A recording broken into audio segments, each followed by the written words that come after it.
They said a forgotten piece of land and a rusty key were all he left her. What they didn't know was that the real inheritance was hidden behind a wall, and it would change not just her life, but the future of the entire town. If you've ever been told you were worth nothing, or that the scraps you were given were all you deserved, I need you to subscribe to this channel. Because this story is for you. It's for every person who ever had to build a future out of the ruins of their past. The day I turned 18 was the day I officially ceased to exist. At least, that's how it felt. For the system, my birthday wasn't a celebration, it was a deadline. I was no longer a ward of the state, no longer a case file, no longer their problem. I was just done. The final meeting took place in a room that smelled of stale coffee and quiet desperation. The walls were the color of a cloudy sky, a pale, non-committal beige that absorbed all light and hope. Ms. Albright sat across from me, her face a practiced mask of detached sympathy. She'd been my caseworker for the last 2 years, a period I measured in paperwork and mandatory check-ins. "Elara," she began, sliding a manila envelope across the gray laminate table. It made a dry, scraping sound that set my teeth on edge. "As you know, your time in the system is complete. We've gone over the transitional resources, the temporary housing voucher, the job placement pamphlets." Her voice was flat, a monotone recital of procedures she'd performed 100 times before. I stared at the pamphlets. They showed smiling people in crisp uniforms, people who looked like they belonged somewhere. I felt like a ghost. "There is one last piece of business," she continued, tapping a manicured finger on the envelope. "Your grandfather's estate." I blinked. My grandfather. The name felt foreign, a word from a language I barely spoke. I had a single, faded memory of him, the smell of sawdust and pipe smoke, the rough texture of a flannel shirt, a deep voice humming a tune I couldn't recall. He'd disappeared from my life when I was 5, right after my mother passed. The official story was that he couldn't handle raising a child, that he'd signed over his rights and vanished. He died 2 years ago, a name on a form I had to sign. "His estate?" I asked, my voice barely a whisper. I thought there was nothing." "There wasn't, in a monetary sense," Ms. Albright clarified, a flicker of something like pity in her eyes. "It was a look I hated, the look that said, 'You poor, unfortunate thing.' He died intestate and in considerable debt, apparently. The creditors took everything of value. But there was one asset they couldn't liquidate, as it was in a trust for you to be transferred on your 18th birthday. A piece of property." She pushed the envelope closer. My name was typed on the front, neat and impersonal. My hands trembled as I opened it. Inside were 2 items. The first was a folded, brittle document, a deed. It granted me ownership of a plot of land, 5 acres, it said, in a place called Sparrow Creek. I'd never heard of it. The second item was a single, old-fashioned iron key. It was heavy, ornate, and rusted in the grooves. It looked like something from a fairy tale, not a legal transaction. "It's a rural property," Ms. Albright said, already gathering her own papers, her part in my life clearly finished. "The county assessor's report describes it as unimproved land with 2 derelict structures. That means a house and a barn, most likely. From the photos, they're in a state of extreme disrepair. The land itself is considered worthless for farming. It's mostly rock and scrub." She paused, then added, "Frankly, Elara, it's more of a liability than an asset. You'll be responsible for the property taxes." A liability. The word hung in the airless room. I had exactly $112 to my name, the final stipend from the state. I didn't have a home, a job, or a plan. And now I had a derelict, worthless piece of land that I had to pay taxes on. It felt like a final, cosmic joke. My inheritance wasn't a gift. It was an anchor, meant to pull me down faster. "Is that all?" I asked, my throat tight. "That's all," she confirmed, standing up. The lawyer's contact information is in the packet. He handled the trust transfer. He said to tell you your grandfather left a message. The truth is in the walls. She shrugged, a small, dismissive gesture. Probably just something an old man said. Good luck, Ilara. And just like that, it was over. I was standing on the curb outside the social services building, clutching a key to a ruin and a cryptic message from a ghost. The city traffic roared around me, a river of people who all had somewhere to go. I had nowhere. The temporary housing was a cot in a shelter, a place I knew I couldn't stay. The pamphlets felt like lies in my pocket. The truth is in the walls. The phrase circled in my mind. It was absurd. It was probably the rambling of a lonely old man who had abandoned me. But it was also the only thing I had that wasn't issued by the state. It was a thread, however thin, connecting me to a past I didn't know and a family I'd lost. I looked at the bus station across the street. I could sell the key for scrap, throw the deed in the trash, and try to make my way in the city. Or I could take the last of my money and buy a ticket to a place called Sparrow Creek. I could go and see the liability for myself. It was a stupid choice. A reckless, illogical, desperate choice. I crossed the street and walked into the bus station. The bus ride was a long, slow crawl away from everything I knew. For 12 hours, I watched the world transform through the grimy window. The sprawling concrete jungle of the city gave way to manicured suburbs, then to wide, flat farmlands. The green eventually faded to a dusty brown as the landscape grew rougher, more forgotten.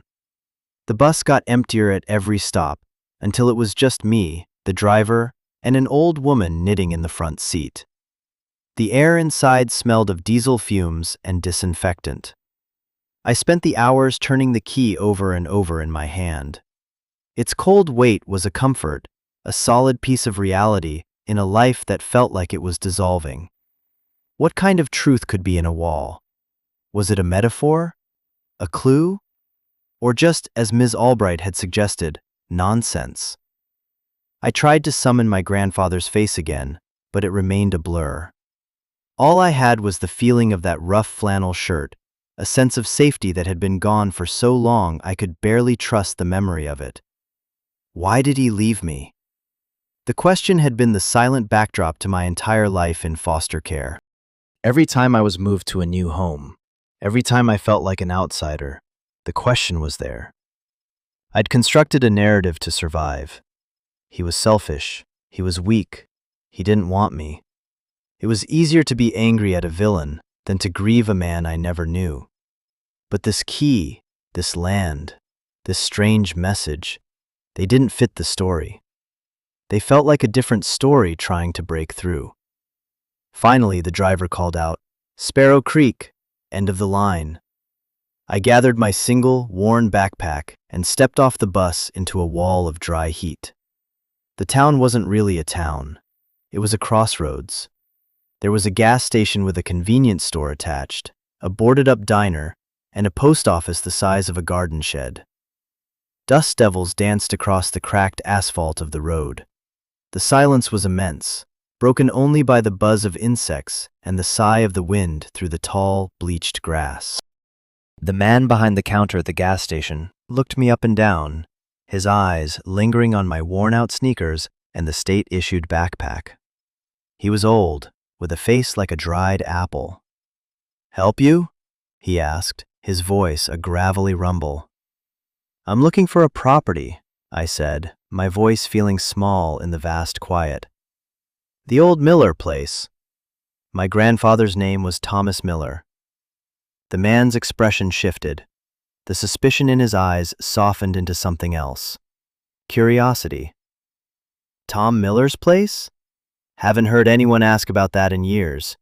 It's about 3 miles down that road." He pointed a gnarled finger west. "Just keep walking till the pavement ends. Can't miss it.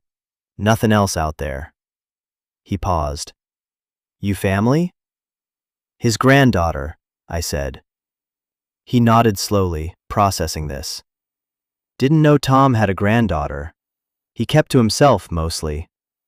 Shame how he ended up. He didn't elaborate, and I didn't ask. I bought a bottle of water and a bag of pretzels, a luxury, but I knew I'd need them, and started walking. The road was long and straight, a black ribbon cutting through a landscape of brown hills and stubborn, thorny bushes. The sun beat down, and with every step, the $112 I'd spent on the bus ticket felt more and more like the stupidest decision of my life. Ms. Albright was right. This was a liability. This was the middle of nowhere. After what felt like an eternity, the pavement gave way to a dirt track, just as the man had said. And there it was. Set back from the road, half swallowed by overgrown weeds, was my inheritance. It was worse than I could have imagined. The house was a skeleton. The roof had caved in on one side, and the porch sagged like a tired old man. Windows were shattered, the door hung open on a single hinge. It looked like one good gust of wind would knock the whole thing down. Next to it stood the barn. It was weathered and gray, but it looked solid. Unlike the house, its roofline was straight, its walls upright. It seemed to have withstood the years with a stubborn resilience the house lacked. I walked up the overgrown path, the dry grass crunching under my feet. The wave of despair washed over me. This was it. This was all I had. A ruin. A pile of rotting wood and broken dreams. I sat down on the rickety steps of the porch, my head in my hands. The anger I'd held at bay for years came rushing back. How could he leave me this? This monument to his failure, his abandonment. It was an insult. After a while, the anger subsided, leaving behind only a hollow emptiness. I stood up. I had come all this way. I had to see it through. I decided to start with the barn. The house felt too sad, too broken to enter. The massive barn doors were swollen shut. I had to put my entire body weight into them, grunting with effort, until one finally scraped open a few feet, kicking up a cloud of dust that shimmered in the afternoon light. I slipped inside. The air was thick and still, smelling of hay, dust, and time. Light streamed in through gaps in the wooden slats, creating golden stripes across the dusty floor. The space was vast and mostly empty. A few rusty tools hung on the walls. An old, dilapidated tractor sat in one corner, looking like a sleeping iron beast. In the center of the floor, there was a clear patch, as if someone had swept it recently, which was impossible. I walked the perimeter, running my hand along the rough wooden walls. They were thick, made of heavy, hand-hewn timbers. Solid. That was the word that kept coming to mind. This place was built to last. The truth is in the walls. The phrase echoed in my head again, this time with a strange insistence. I started paying closer attention. I ran my hands over the planks, feeling the grain, the knots, the splinters. I knocked on them, listening to the sound. Thud, thud, thud. Solid wood. I made my way around the entire barn, my hope dwindling with every solid thud. It was just a barn. They were just walls. Ms. Albright was right. It was nonsense. I was about to give up when I reached the back wall, the one farthest from the door. It was darker here, the light from the entrance barely reaching. I knocked on a section behind a stack of rotting feed sacks. Thud, thud, thump. I stopped. I knocked again, my heart starting to beat a little faster. Thud, thump, thump. It was different. The sound was hollower, higher pitched. There was a space behind it. I pushed the feed sacks aside. They disintegrated in my hands, spilling their contents in a dusty cascade. The section of the wall looked no different from the rest. The planks were the same color, the same thickness. But when I pushed on one, it gave, just a fraction of an inch. Adrenaline surged through me. I looked around for something to use as a lever. I found a long, heavy crowbar hanging on the opposite wall. It was heavy, but I managed to wedge the tip into the tiny gap between the planks. I leaned on it with all my weight. The wood groaned in protest. Splinters flew. And then, with a loud crack, the section gave way. It wasn't a door. It was a panel, about 4 feet square, set cleverly into the wall. It swung inward on hidden hinges, revealing a dark, cavernous space. A hidden room. My breath caught in my throat. I stood frozen for a moment, staring into the blackness. This was it. This had to be it. I fumbled in my backpack for the small flashlight I always carried, a relic from my last foster home. I clicked it on, and the weak beam cut through the darkness. The room wasn't large, maybe 10 feet by 10 feet. It was dry and, surprisingly, clean. The air smelled of cedar and old paper, not of rot and decay. And in the center of the room, sitting on a low wooden crate, was a heavy steel footlocker. It was a military-style chest, painted olive green, with sturdy latches on the front. It wasn't locked. My hands were shaking so hard I could barely work the latches. They sprang open with a loud metallic snap that echoed in the small space. I took a deep breath, held the flashlight steady, and lifted the heavy lid. The beam of light fell upon stacks of money, neatly wrapped bundles of $100 bills, dozens of them. I gasped, stumbling back a step. It looked like a fortune. I'd never seen so much cash in my life. Tucked alongside the money was a thick stack of letters, tied together with a faded piece of twine, and a large, sealed legal envelope. I reached in and picked up the letters. On the top one, in a shaky but clear hand, was written my name, Ilara.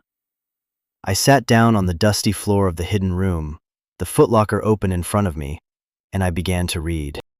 My dearest Ilara, the first letter began. If you are reading this, then it means 2 things. First, it means I am gone. For that, I am more sorry than you will ever know. Second, it means you found your way here. It means that stubborn Miller spirit is alive and well in you. I knew it would be. I always knew you were a survivor. The words blurred through my tears. His voice, the one I could barely remember, felt like it was speaking directly into my soul from the brittle page. I know you have questions, child. I know you must hate me. You have every right to. The world thinks I abandoned you. I let them think it. I needed them to think it. It was the only way to keep you safe. You see, this land, this worthless piece of rock and scrub, is not what it seems. And the story of our family is not what you were told. I read on, my world tilting on its axis with every sentence. He explained everything. He hadn't been a simple farmer. He had been a geologist, working for a big energy corporation years ago. He had discovered something on this land, a massive underground aquifer, one of the purest and largest in the state. In a region plagued by drought, water was more valuable than gold. He bought the land, planning to use it to create a sustainable water source for the local communities.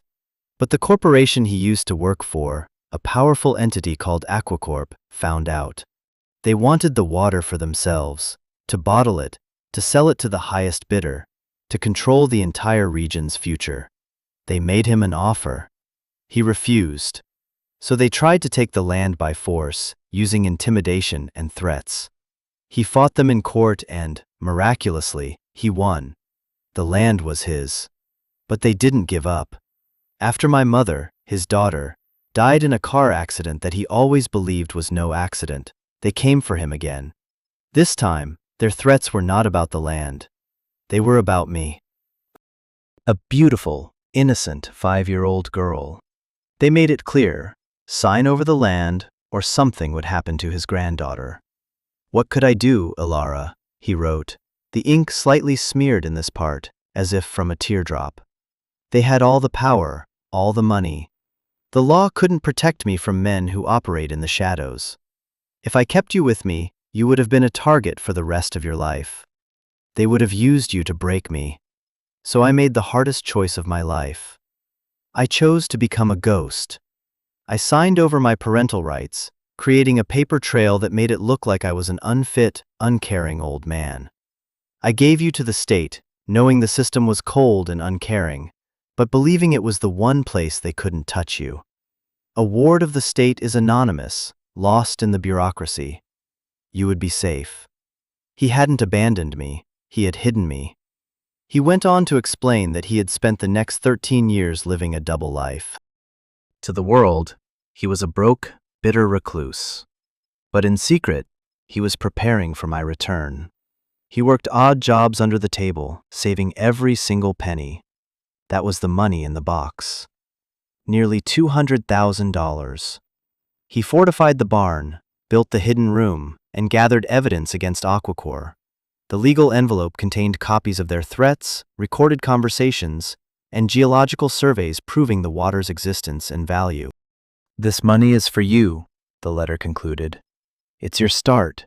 You can take it and disappear. Go to college. Travel the world. Build a life far away from here, where they will never find you. That is your first choice, and I will not blame you if you take it. But there is a second choice. The evidence in this box is enough to expose them, to bring them down. If you stay, you can fight. You can finish what I started and protect this water for the people of this valley. It is a dangerous path, Alara. They will see you as a threat, just as they saw me. But this land is your birthright. Its future is your decision. Whatever you choose, know that I never, ever stopped loving you. I have watched you from afar, and I am so proud of the strong woman you have become. Your loving grandfather, Thomas." I finished the last letter and simply sat there in the quiet dark of the hidden room, the weight of his words pressing down on me. I cried. I cried for the little girl who thought she was unloved.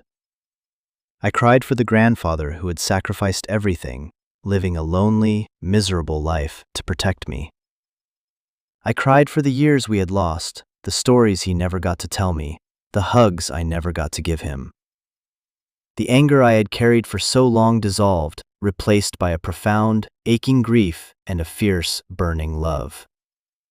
He hadn't left me a liability, he had left me a legacy. He hadn't left me a ruin, he had left me a choice. For hours, I sat with that choice. The money was a siren song. I could walk away from Sparrow Creek, from Aquacore, from the whole mess. I could have a life of safety and comfort, a life I had never even dared to dream of. No one would blame me. It was what he offered, a clean escape.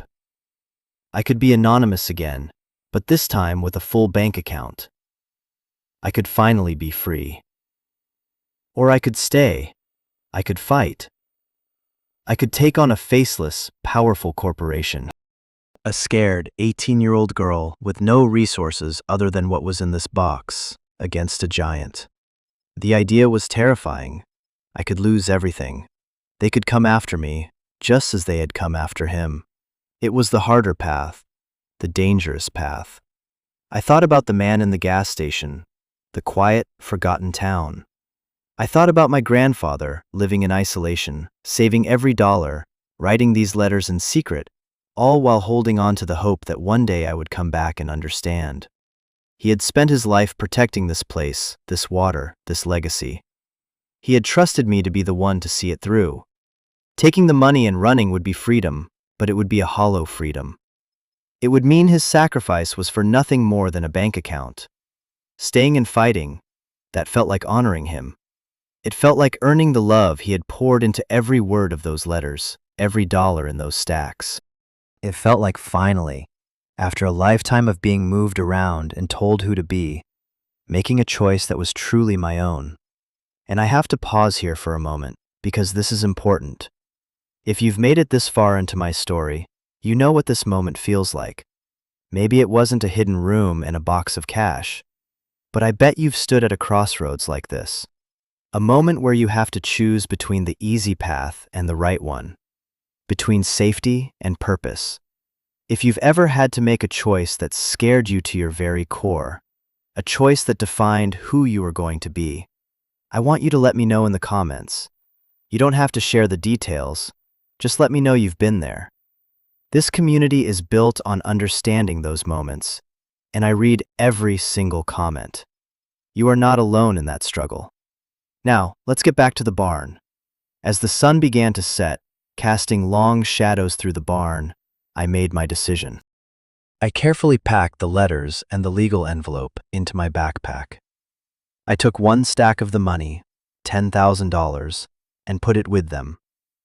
I left the rest in the footlocker, closed the lid, and sealed it back in the hidden room, replacing the panel as best I could. The bulk of my inheritance was safer here than anywhere else.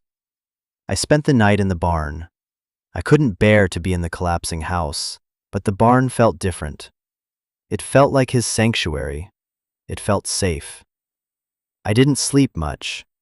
I kept rereading the letters by the light of my small flashlight, committing his words to memory, feeling his presence in the quiet strength of the old building. The next morning, I walked the 3 miles back to town. I felt like a different person. The fear was still there, a cold knot in my stomach, but it was overshadowed by a new feeling: purpose. I knew what I had to do.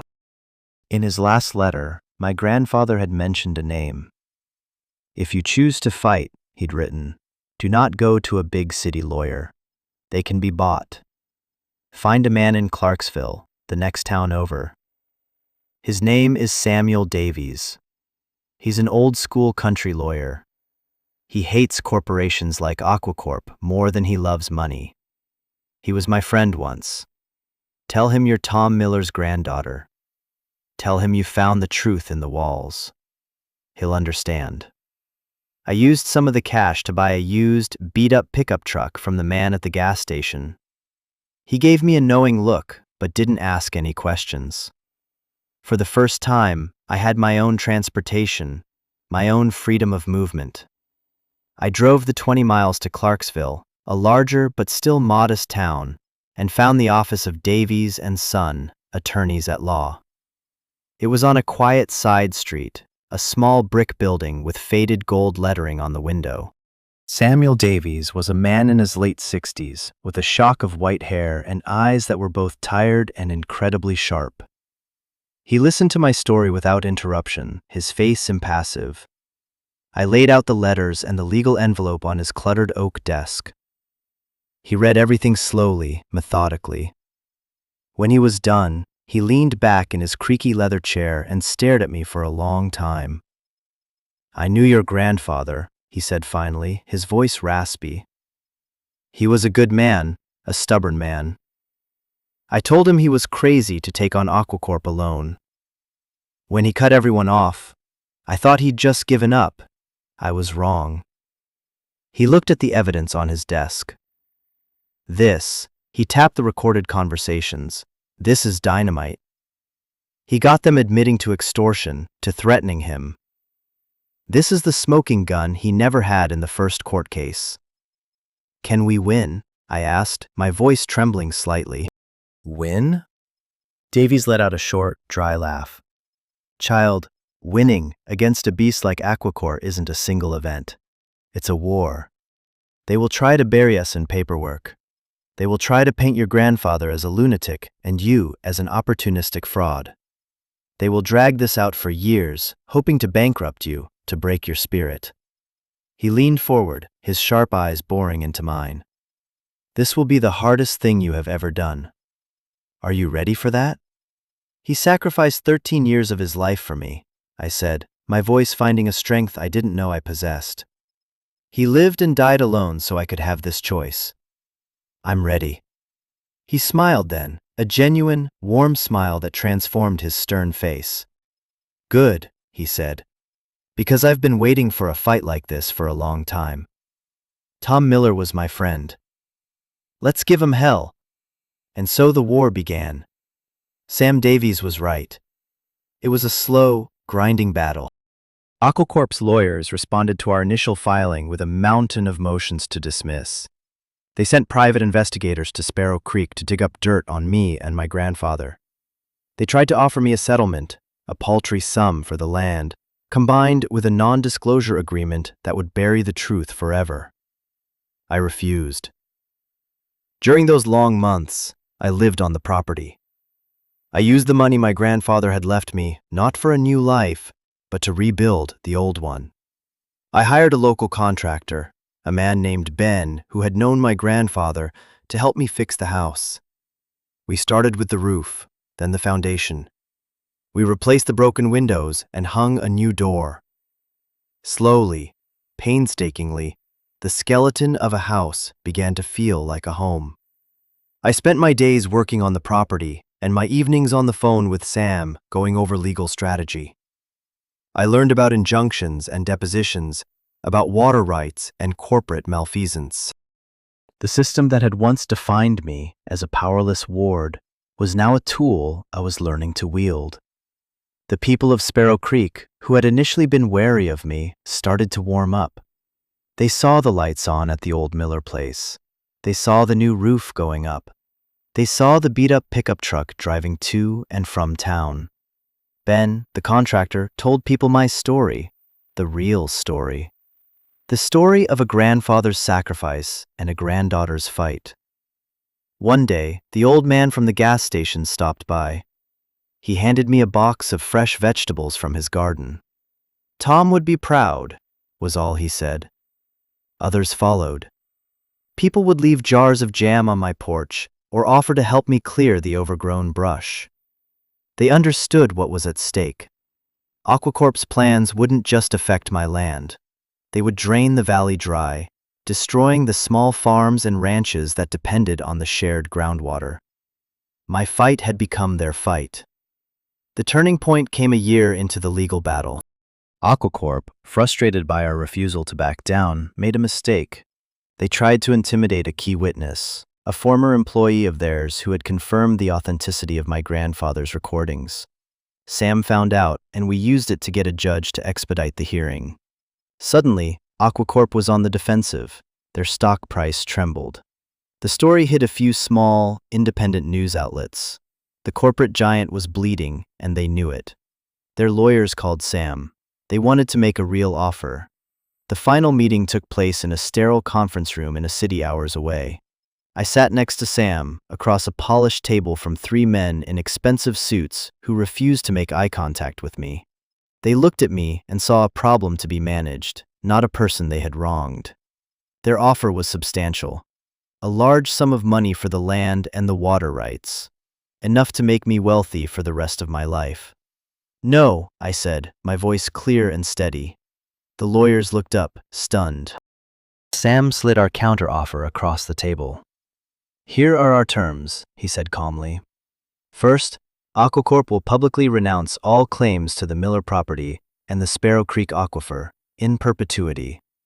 Second, they will fund an independent trust managed by the community of Sparrow Creek to ensure the sustainable and equitable management of the water for local use.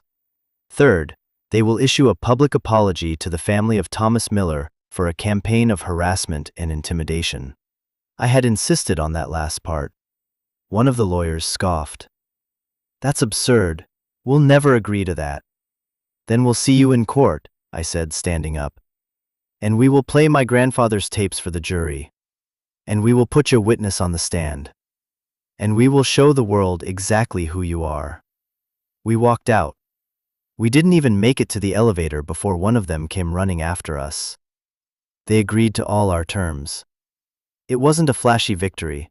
There were no cameras, no cheering crowds. Just a quiet signing of papers.